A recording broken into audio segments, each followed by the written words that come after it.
aos campos da astronomia, farmácia, genealogia, metalurgia, alvenaria, matemática, genética e física, entre outros mais. Não cometa o erro de associar a tecnologia deles com a nossa. Não é assim que as tecnologias dos observadores se parecem. A maioria das nossas tecnologias são supérfluas, projetadas para a conveniência e diversão de mentes humanas impotentes.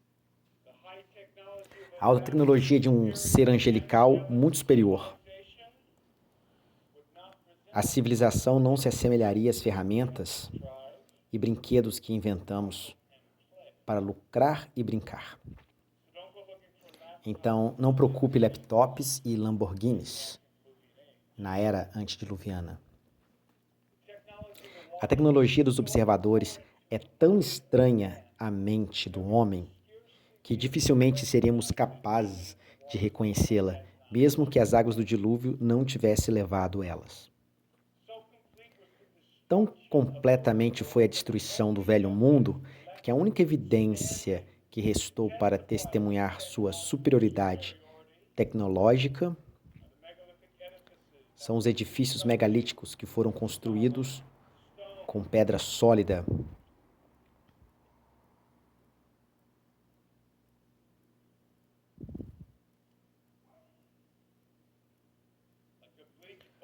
Como os ossos alvejados de um cadáver morto há muito tempo. Os restos ruinosos de megalitos em todo o mundo permanecem na memória dos observadores. Seu império caído e o julgamento de Deus. Codificado dentro dos megalitos é conhecimento perdido para a humanidade. A extração, transporte, modelagem, levantamento e colocação dessas manchas gigantes de pedra dura, perfeitamente encaixadas, sem o uso de argamassa e alinhadas com a precisão como constelações específicas e fenômenos cosmológicos. Implica um nível de capacidade tecnológica que não seria visto na Terra novamente, até o advento da Revolução Industrial no século XIX. Sem considerar qualquer outra evidência, os megalitos por si só provam a existência de conhecimento científico avançado no passado pré-histórico. A humanidade está corrompida com o conhecimento que os observadores e excelentes na guerra, idolatria, assassinato, feitiçaria e licenciosidade. Os observadores dividiram o domínio da terra entre si e nomearam seus filhos híbridos como governantes de seus respectivos reinos.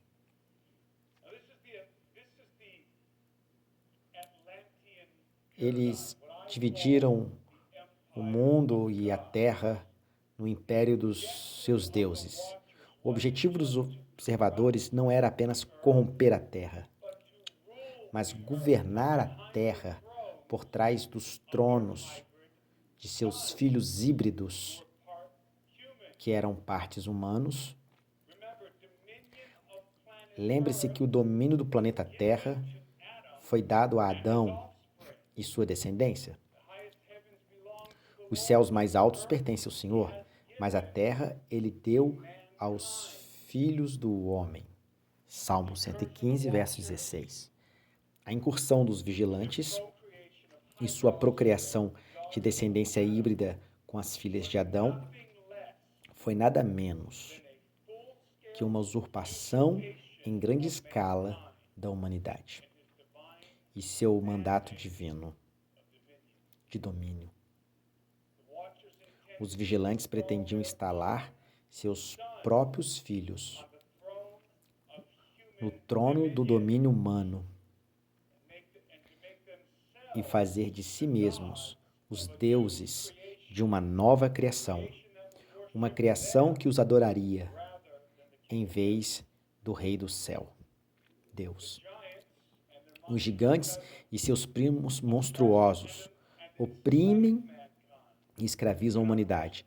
Os homens são forçados a alimentar os gigantes e quando não podiam mais sustentá-los, os gigantes devoram os homens. Enquanto parecem eles perecem, eles choram, e seu grito sobe ao céu. Um holocausto da raça humana. A linha genética de Adão estava sendo devorada, eliminada por mutação. Deus ouve o clamor da humanidade e intervém em um julgamento severo. É decretado do céu contra os observadores e os seus descendentes agora. Os observadores são condenados a serem presos no Tártaro, no Hades, até o dia do julgamento final dos tempos. Quando, alertando a igreja sobre os falsos profetas, Pedro os lembra do destino dos observadores caídos. Deus lançou os anjos que pecaram, os lançou no inferno e os entregou às cadeias das trevas para serem reservados para o julgamento. Os observadores, através da mediação de Enoque, pedem clemência a Deus para eles e seus filhos. Deus rejeita seu apelo e envia Enoque para entregar as más notícias. Agora Enoque encontra os observadores reunidos em um lugar chamado prisão de Abibas, chorando por causa da severidade de seu julgamento. Agora somos informados especificamente de que a prisão de Abis está localizada entre o Líbano Senor, provavelmente se refere ao Monte Líbano e mais uma outra parte do monte. Hermon acontece uma das estruturas megalíticas mais impotentes e importantes da Terra. Está localizado entre essas duas montanhas. Baalbek. Baalbek é o lar do maior templo pagão já construído e das maiores pedras megalíticas já descobertas. As pedras fundamentais de Baalbek pesam mais de 1.000 toneladas cada. Embora os romanos tenham construído um templo para Júpiter, no topo de suas fundações megalíticas, não há dúvida de que Baalbek foi construída na era pré-diluviana. Nem mesmo os arqueólogos irão contestar. Eu acredito que foi um templo construído pelos gigantes, em dedicação aos seus pais angelicais. Muito provavelmente serviu como epicentro do império dos observadores na Terra. Faz sentido, então, que eles estariam reunidos em Baalbek, esperando Enoque, com o veredito do céu. Depois de rejeitar a petição dos observadores, Deus despacha anjos para amarrar suas mãos e pés. Mas antes de serem lançados no inferno, eles são forçados a testemunhar a destruição de seus filhos amados.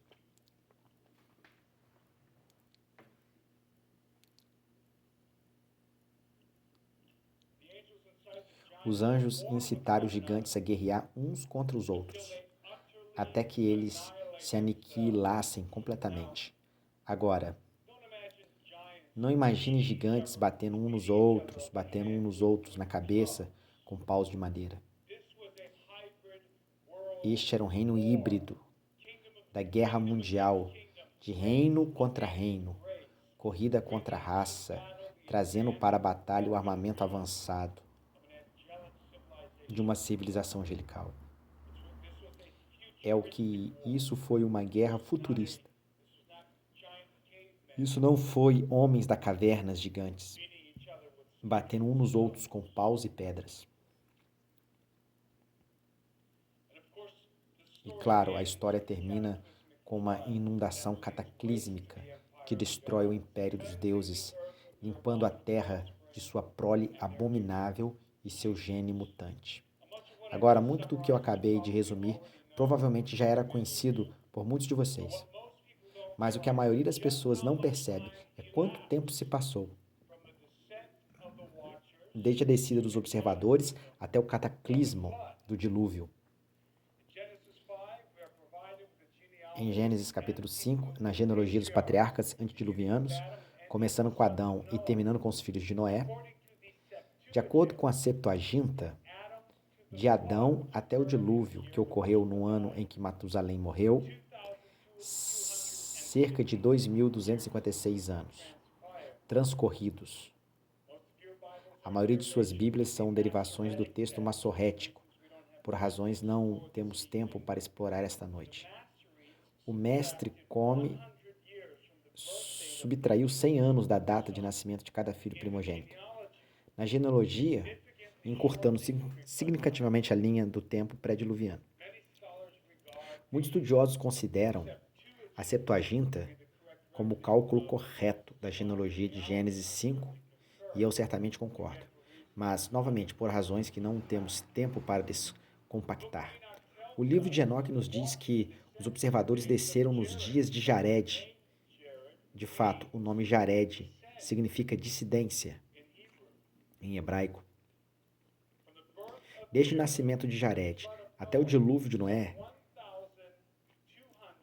cerca de 1.296 anos se transcorreram. Pessoal, o que é bem mais de 1.000 anos para os malfeitores genéticos dos observadores se propagarem por toda a Terra. 1.000 anos de observadores ficando e observando gigantes, e gigantes estão ficando mais gigantes, e observadores estão recebendo monstros, e monstros estão recebendo mais monstros. Também são 1.000 anos para a proliferação do conhecimento científico secreto que os observadores revelaram. Grandes cidades foram construídas, reinos foram forjados, e um império híbrido unificado, expandido por toda a terra. Esta foi a verdadeira idade de ouro de outrora.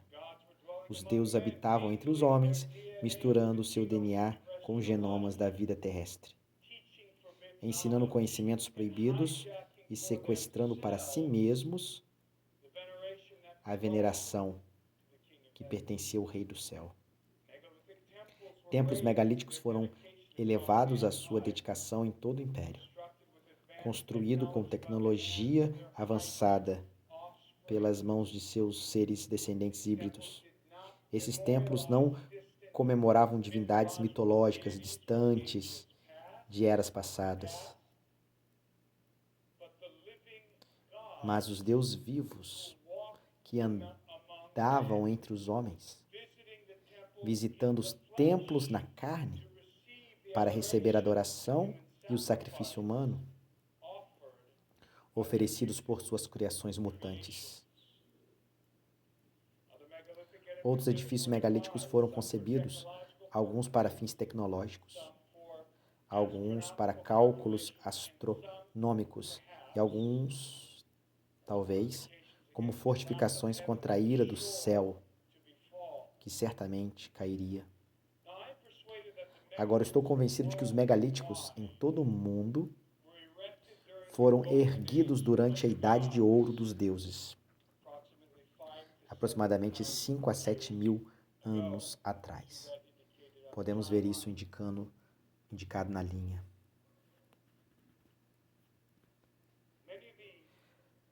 Muitas das culturas antigas, como os sumérios, egípcios, os gregos e os romanos, atribuíram os megalíticos aos deuses. E você encontra isso em toda a terra. Também são atribuídos à descendência dos deuses, os semideuses. Novamente, isso pode ser rastreado em todos os as principais mitologias das diferentes culturas, dos anciãos, culturas em todo o mundo. De fato, a palavra que usamos até hoje para descrever a alvenaria avançada empregada na construção de megalíticos está associada aos ciclopes, que são filhos dos deuses na tradição grega e romana. A alvenaria ciclópica é a marca registrada dos megalitos em todo o mundo. Uma coisa que podemos dizer com certeza sobre os megalitos é que sua construção empregou o princípio hermético, pois acima e abaixo há uma clara associação entre os megalitos e o cosmos, particularmente com o planeta Marte.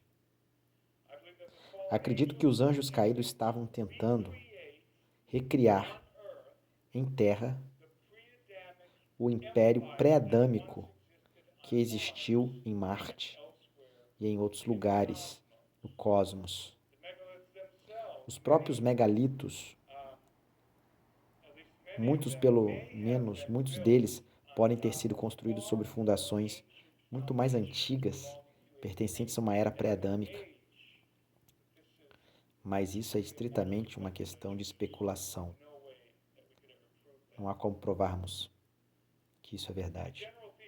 O tema geral de Gênesis 6, os deuses que se misturaram com os homens, seus semideuses com a sua descendência, e o cataclismo que destruiu seu mundo foi preservado por uma forma ou outra por todas as culturas antigas primárias na Terra. No entanto, em contraste com a narrativa hebraica, os observadores são frequentemente retratados como arquétipos prometeicos, seres benevolentes que desceram do céu para civilizar a humanidade e para inaugurar uma era de ouro, de prosperidade, de paz e conhecimento, em que os homens e deuses viveram juntos em harmonia. E essa é a narrativa do ocultismo. Esta é certamente a doutrina das escolas de mistério, que são os sacerdotes ocultos, indo até o fim da volta à Suméria e ao Antigo Egito, comprometido com a preservação do conhecimento arcano, ou seja, o conhecimento dos observadores. Dentro das escolas de mistérios, a Idade de Ouro é frequentemente tipificada pelas terras e cidades míticas da Lemúria, Túlia, Atlântida e Xambalá, entre outras. A lenda da Atlântida é particularmente significativa. Não só serve como uma alegoria da Idade de Ouro, que também acontece correlacionando-se precisamente com a profecia bíblica sobre o fim dos tempos. De acordo com Platão e Malay Perral, a história da Atlântida começa com os deuses dividindo o domínio da terra entre si. Cada um dos deuses recebe um reino, no qual o templo é erguido para sua veneração e sacrifícios são instituídos para seu apaziguamento. Poseidon recebe como a sorte a ilha de Atlântida, e ele se apaixona pela mulher humana e a toma como esposa. A mulher dá à luz 5 pares de filhos híbridos, 10 ao todo, que se tornaram os reis do império de Atlante, de Poseidon. E o domínio do império é dividido entre os 10 reis híbridos, que estão unidos em uma liga e governam sobre 7 ilhas. 10 reis unidos em uma liga que governa 7 domínios. É profetizado no livro de Apocalipse sobre o fim dos tempos.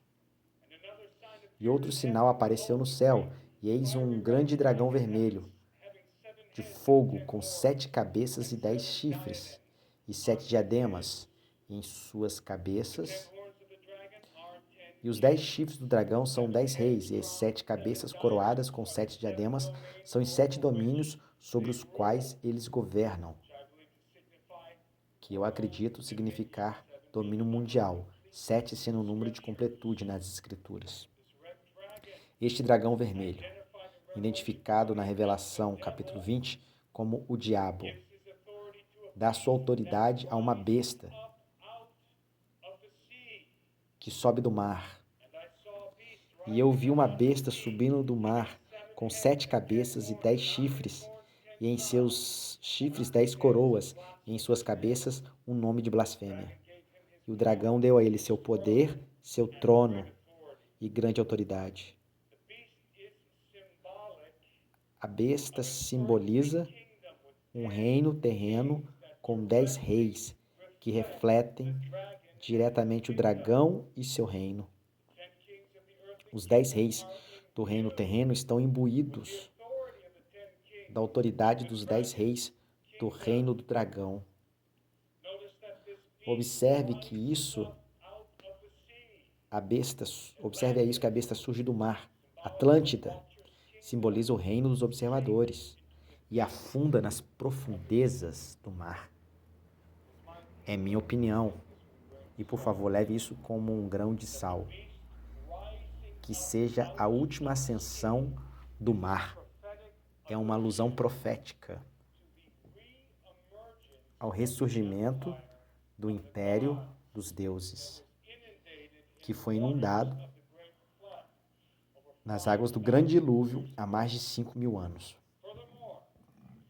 Além disso, eu suspeito que, como os 10 filhos de Poseidon, os 10 reis do reino terreno recebem seu poder e autoridade de seus pais, que são anjos caídos e governantes no reino de Satanás. Em outras palavras, é Gênesis 6, 2.0.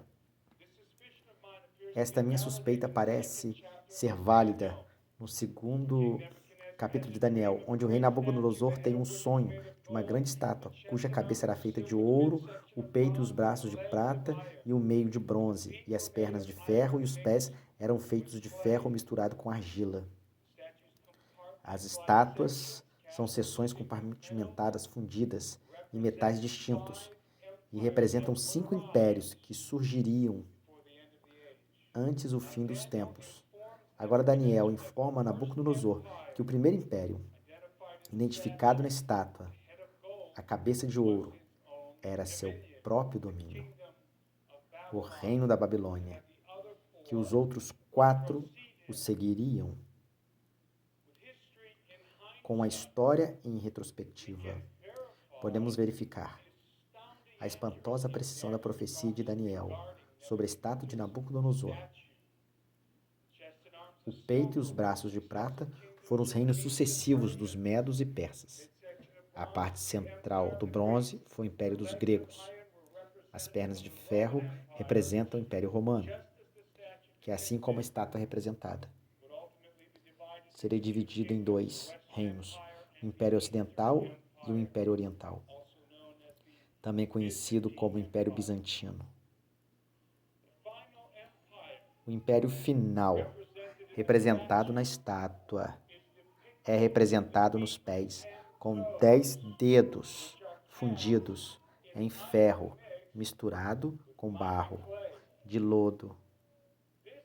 Este é o império do dragão e da besta, da revelação,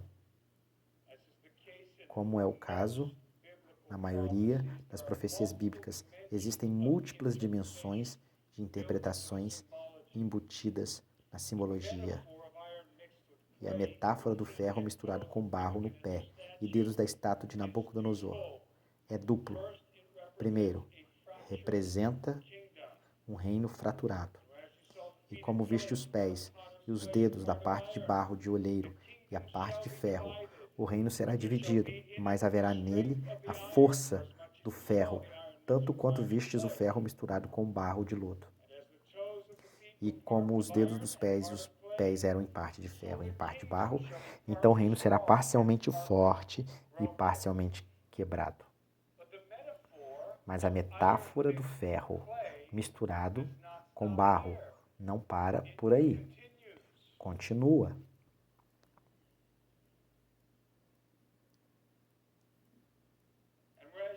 Enquanto você viu o ferro misturado com barro de lodo, eles se misturarão com a semente de homens, mas eles não se ligarão um ao outro, assim como o ferro não se mistura com barro. Eles se misturarão com a semente dos homens. Sejam eles quem forem, é evidente que eles não são homens, mas estão misturando sua semente com a semente dos homens. Agora sabemos que esta passagem está se referindo às bestas de 10 reinos, porque o versículo a seguir nos informa: e nos dias desses reis, o Deus do céu estabelecerá um reino que nunca será destruído. Estes não são reis comuns, estes são reis híbridos, os filhos dos deuses. E o seu líder, que é separado dos 10, incorporados na própria besta. O homem que chamamos de anticristo é muito provavelmente o filho híbrido do dragão. Veja a primeira coisa que o dragão faz quando aparece, na revelação de João, Apocalipse. Eis que o grande dragão vermelho, de fogo, tem no céu 7 cabeças e 10 chifres e 7 diademas em suas cabeças, e com a sua cauda traiu 1/3 parte das estrelas do céu e as jogou na terra. Este é o último movimento do diabo, a execução final de uma estratégia que começou com os vigias, nos dias de Jared. A guerra estourou no céu. Michael e seus anjos lutaram contra o dragão, e o dragão e seus anjos lutaram, mas não prevaleceram, nem o lugar deles foi encontrado no céu por mais tempo. Então o grande dragão foi lançado, aquela antiga serpente chamada Diabo e Satanás, que engana o mundo inteiro. Ele foi lançado na terra e seus anjos foram expulsos com ele. Então eu ouvi uma voz alta dizendo no céu: agora veio a salvação, a força e o reino do nosso Deus e o poder do seu Cristo. Porque o acusador de nossos irmãos que o acusavam foi derrubado, e de dia e de noite eles o acusavam. E eles o venceram, pelo sangue do Cordeiro e pela palavra de seu testemunho, e eles não amaram suas vidas até a morte. Portanto, regozijai-vos, ó céus, e vós que habitam nele. Ai dos que habitam na terra e no mar, porque o diabo desceu para ter até vós, e tem grande ira, porque sabe que seu tempo é curto. Acima daqui, depois que o dragão e seus anjos são lançados na terra, os santos o vencem, pelo sangue do Cordeiro e a palavra do seu testemunho, em virtude do fato de não amarem suas vidas até a morte. Eu vou para sugerir algo aqui, que podem parecer excessivamente especulativo, mas você verá aonde quero chegar em um minuto. Tenho a sensação de que não amar suas vidas até a morte carrega um duplo significado.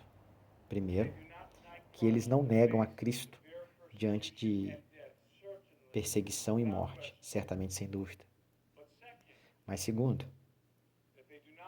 eles não amaram suas vidas na medida em que estão dispostos a receber as atualizações biológicas que estenderiam e preservariam a vida deles. Você vê, eu acredito que não apenas os 10 reis, mas os súditos de seus reinos serão hibridizados. Comecei esta apresentação destacando a crise iminente de degeneração genética e colapso mutacional que está surgindo no horizonte da espécie humana. Não é coincidência que uma série de avanços tecnológicos relacionados à genética, robótica, inteligência artificial e a nanotecnologia chegou bem a tempo de oferecer à humanidade as ferramentas para evitar seu destino inevitável. Mas não apenas a tecnologia chegou milagrosamente na hora de nossa crise. A teologia também está em vigor. É uma teologia do humanismo, do transhumanismo. É o Evangelho de Jesus Cristo sem cruz. É a retificação da condição humana sem a ressurreição. É o luciferianismo, a promessa da apoteose, sussurrada mais de uma vez na árvore do conhecimento. Você será como como Deus.